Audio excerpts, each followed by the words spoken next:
What's up, everybody? Welcome to Don't Give Up with Jacob. Today, I have a special guest joining me on my show. Not only that, but he's also a very popular social media influencer that has Asperger's syndrome and has published two books. And I'm really proud to have him on the show today. So please give a warm welcome to Matthew Kenslow. Thank you, Jacob, for having me. It's a pleasure. Yep, it sure is. Welcome to my show. I'm so glad I can have you on today to talk about what's going on with our lives. Yeah, well, excited to be here and to answer any questions and dialogue. All right, then. So I'm going to ask you some questions now. Sounds good? Yeah, perfect. All right, so I heard that you have two published books right now. Yeah, the first one is Juggling the Issues, and it talks about the pros and cons of autism, and it got the published in 2019 and republished in 2020. And then in late 2023, I got my second one, Unstoppable, published, and that chronicles my journey as a student teacher and my adventures as a substitute teacher. Sounds great. So I'm going to ask you, what inspired you to write your books and where are you selling them right now? The first one came after a lifetime of wanting to be an author, but like when I was in elementary school, I loved to write. I used to get disciplined heavily for writing too much, and I would come up with stories. And then in college, I started to write again, and the character had autism. And I'm like, if I'm going to start a project, I'm going to finish it this time. I'm going to get it published. And so after several years of putting it together and communicating with a literary agent and a publisher, I got my first book published. And then toward the end of my student teaching in 2022 at Ensign Intermediate School, I was reflecting on the journey of what it took to get teaching credentials and how I overcame a lot of things. So I thought that my story would be encouraging to those with disabilities or those who are just aspiring to be a teacher. Wow, that sounds really great. I also wanted to get my own book published.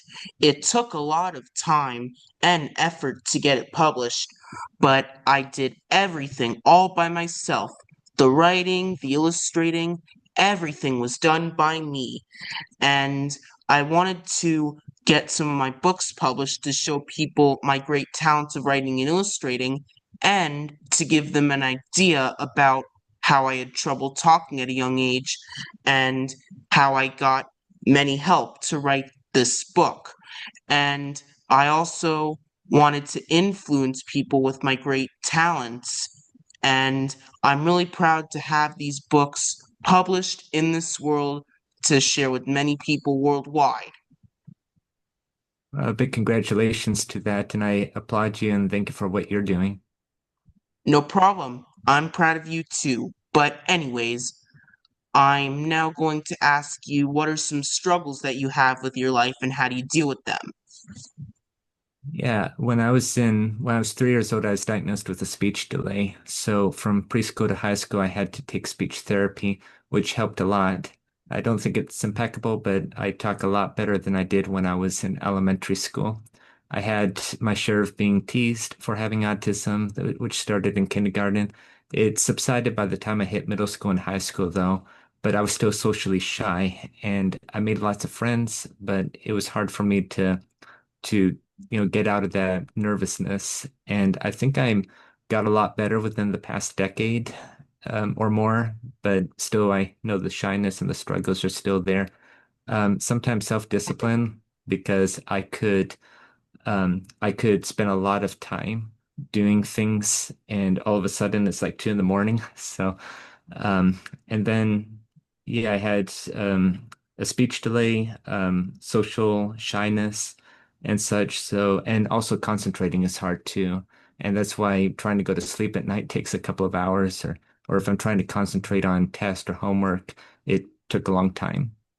Yeah, I definitely relate to that. I also have some similar struggles at night where I just fall asleep and then I wake up to like go to the bathroom or get a drink of water, but then I have trouble falling back to sleep for some reason.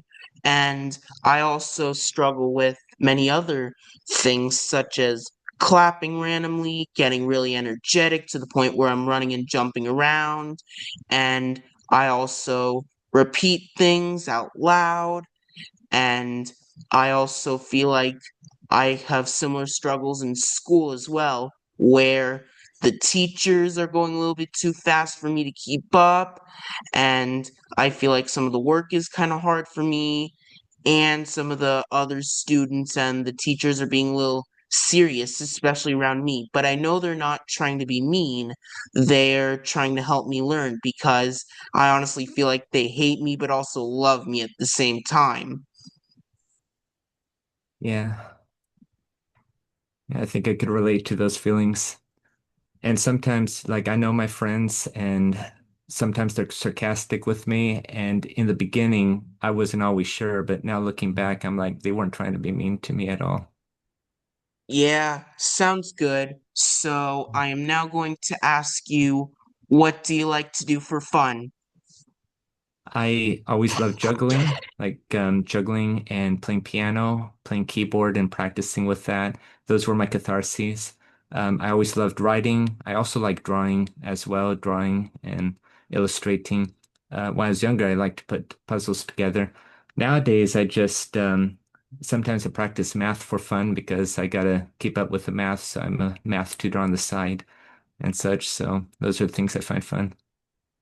Yeah, I find many other things to be fun to me as well, such as drawing and coloring, playing games and watching YouTube videos on my iPad. I also like riding the exercise bike to stay fit, and I sometimes even go for a swim in my pool, and I also play sports such as soccer, basketball, and tennis. And I also love hanging out with my dog Mia as well. She's sweet. Yeah.